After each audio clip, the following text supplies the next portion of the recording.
पता है कि हम नाइजीरिया में भी अपने दही के सैंपल यानी कि जावन का आदान प्रदान करते रहते हैं और ऐसा हमेशा हुआ है और होता रहेगा। सो लाइफ इन नाइजीरिया में एक और दिन एक और व्लॉग की शुरुआत करते हैं। सो लंच और ब्रेकफास्ट दोनों एक साथ ही बन जाता है क्योंकि बेटा स्कूल जाता है और हस्बैंड ऑफिस चले गए हैं और बेटी की छुट्टियां चल रही है तो वो तो घर पे ही है। तो आज मुझे ना जाना था अपने फ्रेंड के यहाँ पे, और भी 2 फ्रेंड्स आने वाली थी, हम सब मिलके उसके यहाँ पे जाने वाले थे। उसने इन्वाइट किया था चाय पे आने के लिए, लेकिन फिर भी नाश्ते में पीने की ऐसी आदत है ना चाय को, वो भी मैंने पी ली थी। तो उसके बाद मैं तैयारी करने लगी थी उसके यहाँ जाने की।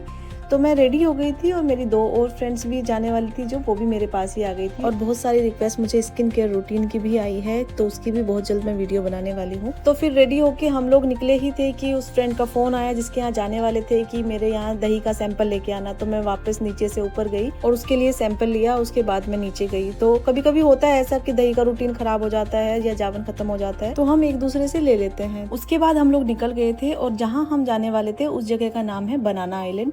यहाँ पे एंटर करने के लिए एक्सेस कोड लगता है। कोड तो मेरी फ्रेंड ने पहले ही हमें भेज दिया था क्योंकि वो रेजिडेंशियल लोग ही हमें भेज सकते हैं। उसको दिखा के एंटर किया, उसके बाद उसके कंपाउंड में पहुंचे तो ये हिबिस्कस का इतना सुंदर सा प्लांट और ये फ्लावर्स एकदम बहुत ही सुंदर लग रहे थे। उसके बाद घर पहुंच गए थे, उसकी क्यूट सी बेटी ने वेलकम किया। उसके बाद मैंने पहले अपनी फ्रेंड को उसकी अमानत सौंपी जो हम लेके गए थे दही का सैंपल। मैंने कहा पहले इसको लो फिर हम तुमसे मिलते हैं। और फिर पानी पिया, पानी पीने के बाद फिर चाय भी आ गई थी, कुछ स्नैक्स भी आ गए थे तो वो खाए और बहुत देर तक चिट चैट की। बातों बातों में उसने बताया कि उसके पास बहुत सारी बुक्स का कलेक्शन है तो उसमें से जिसको जो पसंद है वो ले लो। तो कुछ बुक्स ली वहाँ से। उसके बाद वहाँ से चलने का नंबर आया। मैंने कहा सबसे पहले मेरा बर्तन चाहिए मुझे जिसमें मैं दही का सैंपल लेके आई थी। और आपको तो पता ही है हम किसी को चाहे कुछ भी दे दे लेकिन जिस बर्तन में हम चीज देते हैं वो बर्तन हमें वापस चाहिए। उसके बाद नीचे आए एक बार और हाइबिस्कस के प्लांट को हमने निहारा, बाय की। बाय करने के बाद हम पहुंच गए थे तीनों के तीनों मार्केट में क्योंकि कुछ ग्रोसरी और हमें फ्रूट्स और वेजिटेबल्स लेनी थी। बहुत ज्यादा फ्रूट्स और वेजिटेबल तो हमें नहीं मिले आज,